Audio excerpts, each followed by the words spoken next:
Hello everyone in Linguistics45. I am making a video response to the discussion prompt for that extra credit that I love so much. So the question that I chose to answer is in the discussion section, and it's number 4, which is, why do you think I chose to recommend a spotlight reading about straight guys in a chapter on language and gender?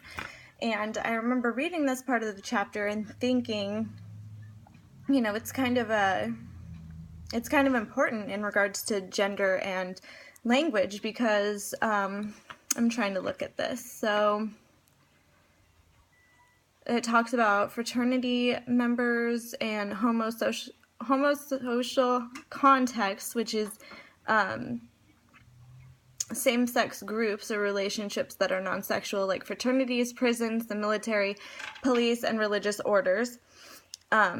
And it looks at how fraternity brothers balance competing scripts of male solidarity and heterosexuality. I'm sorry, my contacts are messed up and I can't see very well. So, ritual insults or conversations about shared non-personal interests such as sports.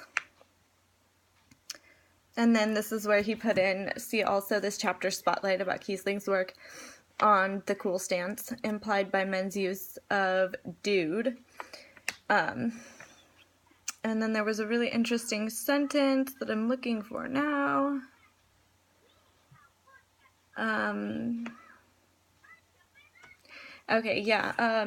This looks at how a group of fraternity brothers use language to deal with the perceived danger that so often accompanies Western male homosociality, which is homosexuality, by discussing a classmate who they describe as gay, by mentioning among other things, his shorty shorts. In effect, they're gossiping about his clothes, but in the instance, gossip, or its content, works to reinforce the idea that non-masculine stuff is what other people do.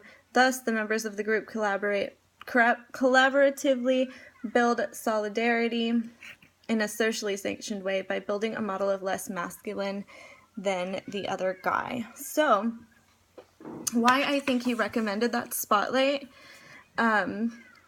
is because I think this whole concept of men using derogatory terms, like take the derogatory term woman, for example, you know, like, oh, you run like a girl, or you shoot like a girl, you know, in basketball, or you play like a girl, or a girl could do that. And, you know, they use words like, I don't even know if I can say this on here, but pussy, use words like that. And they're all feminine kind of terms, obviously, used to insult each other and make each other,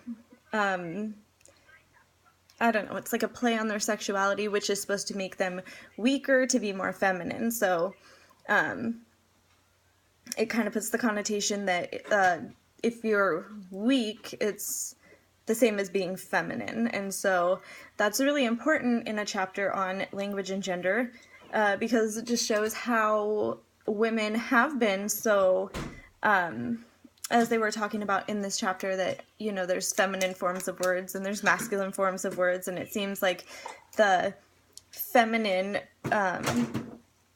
forms of words are kind of like, what did they call them? Like little sister words to other words, like they use the bachelor and then bachelorette, or I think they used another term, but there was quite a few others in here. I'm not going to flip through this to look, but you guys read the chapter, so you know what I'm talking about. So yeah, to answer the question really briefly, why do I think he recommended it? I think he recommended it because it's completely important and pertinent to this chapter, and I'd like to read it. It's very interesting to me. I really enjoyed the language and gender course I took last semester, and so this stuff really interests me, and I do like to see how, and I'm not saying just women are repressed by certain languages, because of course you can throw out insults, you know, like there are insults like, I don't know, when women see someone who's you know, maybe a lesbian or maybe looks a little different or has like short hair or like a deep voice or something like that, you know, petty girls would say, oh, she looks like a man, and like it's supposed to be a bad thing. And this whole thing about gender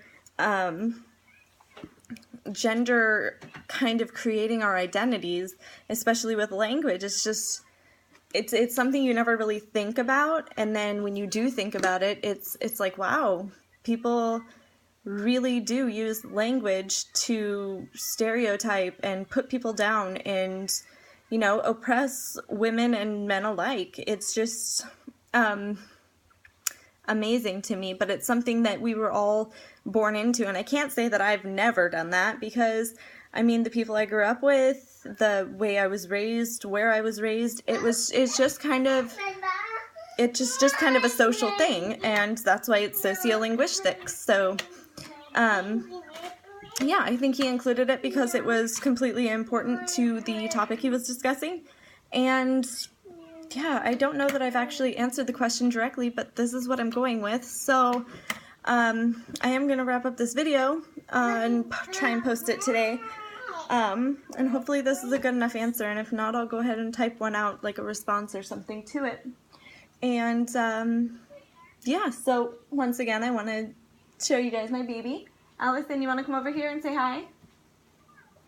She's watching Dora, but she just turned 2 last week, so.